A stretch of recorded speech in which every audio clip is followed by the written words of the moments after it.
Seseorang, misalnya saya belajar ilmu Jawa Kasampurnan, kira-kira apa hal yang dan manfaat yang saya rasakan? Tentunya dalam zaman yang sangat Betul. modern dan digital ini. Apakah masih relevan untuk belajar ilmu-ilmu yang dalam tanda petik kuno, deso ini? Monggo, Ya. silakan dibedah. Jadi ilmu Jawa Kasampurnan itu bukan hanya mengajarkan tentang bagaimana kita nggoleki sangkan paraning dumadi ya, Mas. Karena kita tidak bisa memungkiri bahwa kita itu hidup di alam madya atau di duniawi ini kan kita juga memiliki kebutuhan-kebutuhan yang begitu banyak. Ya. Makanya di dalam ilmu Jawa Kasampurnan itu kita membutuhkan dua pesawat batin. Nah, di mana pesawat itu kan definisinya itu kan alat untuk Sarana. memudahkan melakukan usaha ya.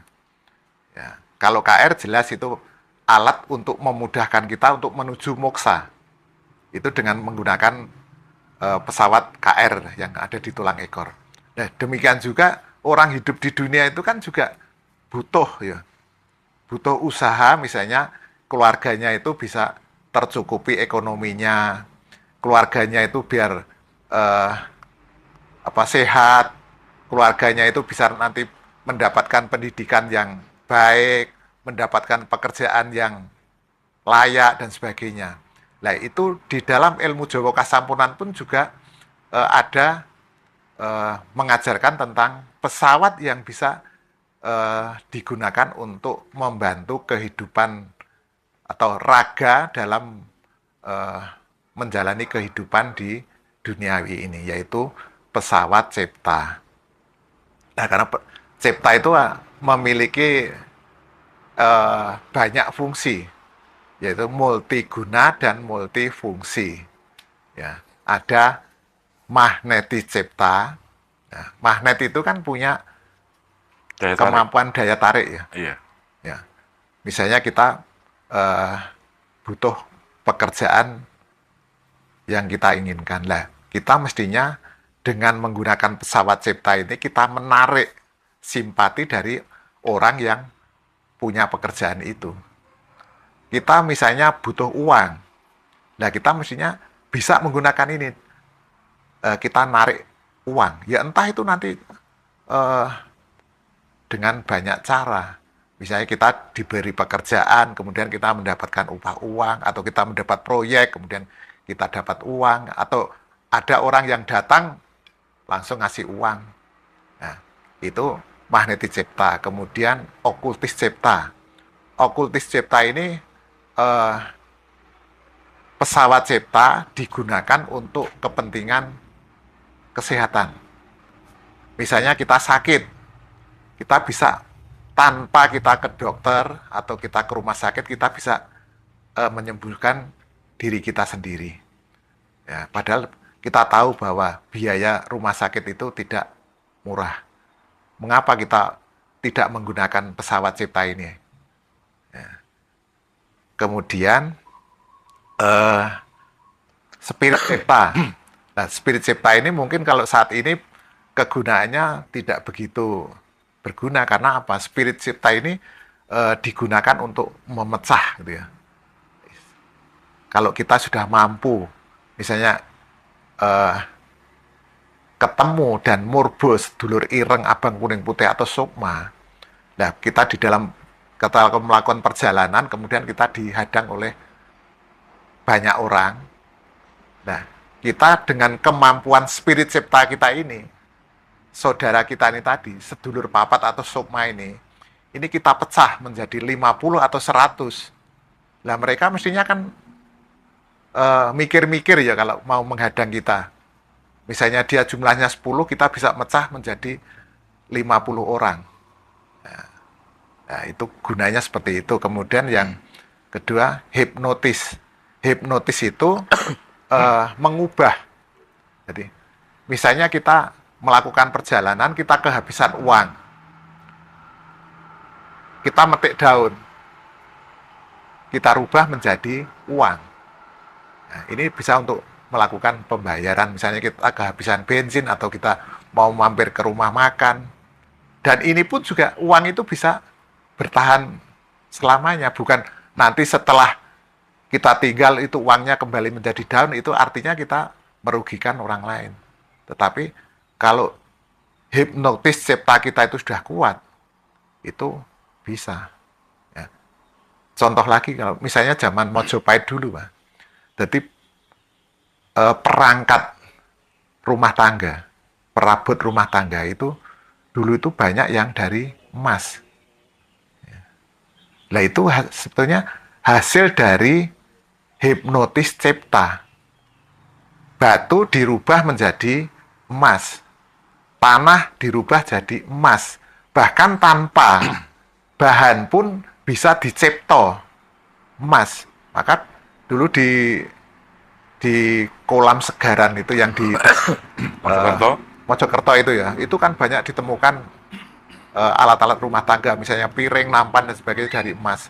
Bahkan di sana orang menggali tanah untuk bikin bata merah itu menemukan eh, barang-barang yang terbuat dari emas. Karena apa? Zaman Majapahit dulu orang itu kemampuan daya ciptanya itu tinggi sekali, Mas. Karena apa? Sebelum Majapahit itu orang fokus pada KR, mengolah kendaraan jiwa atau KR yang ditulang ekor. Tetapi setelah Majapahit, berdiri Majapahit, orang beralih kepada kasekten. Yang digunakan adalah pesawat batin yang berada di hati, yang namanya cipta. Nah, karena cipta itu kan fungsinya tadi ada banyak tadi, sehingga ini bikin apapun tanpa dengan menambang. Kalau sekarang kalau kita pengen mendapatkan emas kan kita melakukan penambangan ya, kita mengaduk-aduk bumi ini. Tetapi kalau dulu nggak perlu seperti itu. Karena apa? Kemampuan daya ciptanya tinggi sekali. Nah ini kan artinya bahwa kalau kita bisa membangkitkan kembali ya, kemampuan diri kita ini, terutama untuk cipta ini, ya apa yang tidak bisa kita raih. Wong kita misalnya sakit cukup dengan menggunakan pesawat cipta. Kita tidak perlu biaya rumah sakit atau dokter. Ya, kita butuh uang tidak harus kita ngerampok atau kita itu nyari pekerjaan yang susah-susah. Kita bisa mendatangkan uang. Dan itu juga sudah kami buktikan. Ya, kami bangun pekarangan ini karena ini nanti kalau Simbah itu nanti, besok ini akan menjadi monumen dunia. Tinggalannya wong Jawa karena Buddha ninggali Borobudur, Hindu ini lah, wong Jawa pun belum punya tinggalan lah, itu mau ninggali bangunan sing bercorak Jawa yaitu Joglo. Nah ini tahun 2024 kemarin saya juga diperintahkan untuk ngerampung ke pagar ini ya, pagar keliling. Padahal itu biayanya mungkin nggak kurang dari 0,5 M itu. Padahal saya nggak punya uang, saya nggak punya warisan orang tua, tapi faktanya dengan cipta ini kami bisa menyelesaikan ya sesuai dengan Simbah, pesan dari Simbah untuk tahun 2024 ini harus sudah selesai dan kami sudah membuktikan itu. Padahal kalau dihitung ya kita heran, orang nggak punya uang kok kita mau bangun pagar yang nilainya ratusan juta, tapi faktanya saya belum punya uang, saya sudah mulai mengerjakan ini. Nah orang tanya, lah udah dananya udah ada? Belum. Lah gimana? Cipta. Nanti uang akan datang sendiri. Lah terbukti. Tapi ketika tadi Pak Gun menceritakan seperti contohnya kita ngambil daun terus mungkin diotak-atik terus jadi uang. Terus batu mungkin dipegang jadi emas. Nah, dalam keilmuan Jawa yang berdasarkan kasunyatan dan tentunya ada istilahnya penjelasan secara logis, itu saya masih belum ngeh dengan apa yang Pak Gun ceritakan barusan. Penjelasan secara logis mungkin apa ya? Mengapa kok ini apa ya, hal-hal yang sangat-sangat bertentangan dengan akal saya, logika saya. Mungkin karena saya nyendak ke situ, karena kecetekan saya, kedangkalan ilmu saya. Jadi gini, Pak Gun. Eh, Mohon Pak Gun nanti bisa memberikan penjelasan, karena nanti khawatirnya ini ajaran apa, nanti Ya, dikira nanti halusinasi, ya. penuh dengan imajinasi. Saya khawatirnya begitu, jangan sampai nanti Jawa Kasampurnan itu ada tuduhan-tuduhan seperti itu. Monggo. Ya, betul Mas. Tapi secara langsung memang saya belum melihat secara langsung ya, karena eh, mungkin itu banyak terjadi zaman dulu. Seperti yang saya tadi diceritakan, zaman Majapahit itu ya. Dulu belum ada penambangan seperti sekarang ini. Tapi faktanya itu banyak emas-emas peninggalan Majapahit.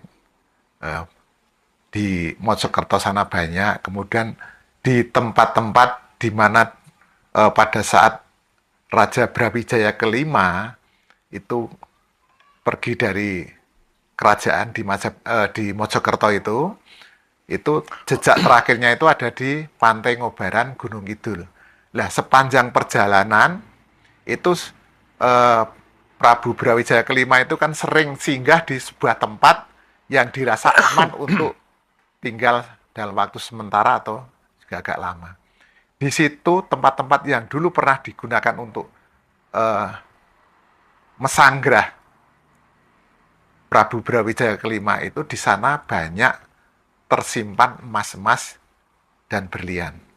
Nah, saya ambil contoh misalnya di eh, Guong Grengseng. Guong Grengseng itu sebelah utara Pantai Baron Gunung Kidul, sekitar jarak 5 km. Itu ada gua di bawah tanah, di dalamnya itu di sana ada gudang, gudang perhiasan diwadahi dengan peti yang sangat besar, itu seperti peti wayang itu ya, dalang itu ya. Nah, kalau saya memang tidak tahu melihat secara langsung, tetapi saya eh, dapat cerita itu dari Mbah Mujono dan orang yang diajak Mbah Mujono. Zaman dulu itu Mbah Mujono 3 orang, yaitu Mbah Mujono dengan satu teman guru. Kalian dulu kan guru ya, guru sekolah rakyat, sekolah dasar itu. Namanya Pak Sutadi, itu orang Jepitung, Giri Subo, Gunung Kidul. Kemudian yang satu itu Pak Tugianto, itu orang Wonosari, dulu kepala penjara di Wonosari tahun 65 dulu. Nah, 3 orang itu dia menyaksikan langsung. Bahkan eh, ditempeli emas itu ya rasanya dingin, itu ya dia bisa merasakan. Nah, itu dia melihat satu peti itu emas berlian itu yang sangat banyak sekali. Kemudian di Ngobaran itu juga banyak, di tempat-tempat yang lain itu banyak juga.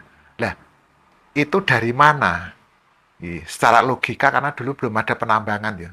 Tetapi itu ada, memang itu untuk dibuktikan secara mata fisik itu memang kita kesulitan, karena itu sudah tertutup oleh roh-roh halus. Ya, hanya orang-orang tertentu yang mata batinnya sudah hidup atau sudah aktif, atau orang-orang yang punya kemampuan batin yang tinggi, dia bisa melihat barang-barang itu. Nah, itu kan mestinya, karena dulu belum ada penambangan seperti sekarang ini ya, mestinya itu hasil dari olah cipta. Tapi kan tidak menutup kemungkinan kalau penambangan secara tradisional seperti yang sekarang ada, itu kan ya mungkin juga ada dulu. Penambangan secara tradisional yang manual tanpa alat atau teknologi.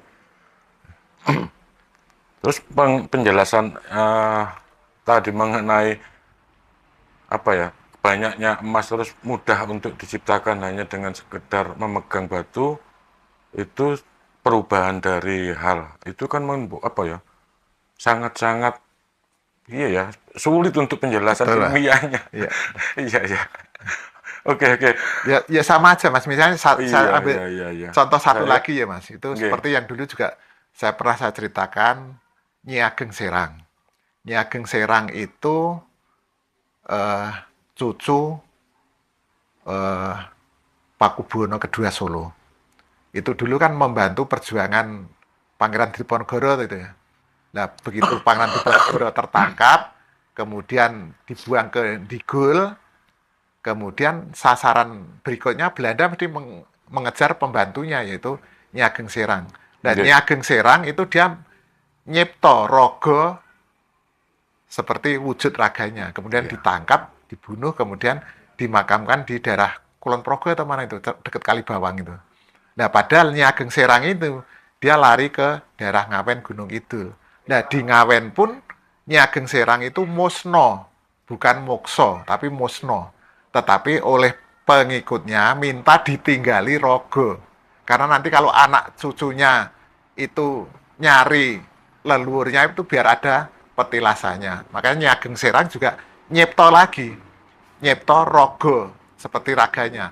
Kemudian Oke. Nyi Ageng Serang musno. Nah inilah contoh bahwa nyiptor raga yang persis raganya aja mampu, apalagi hanya benda mati seperti emas atau berlian. Oke.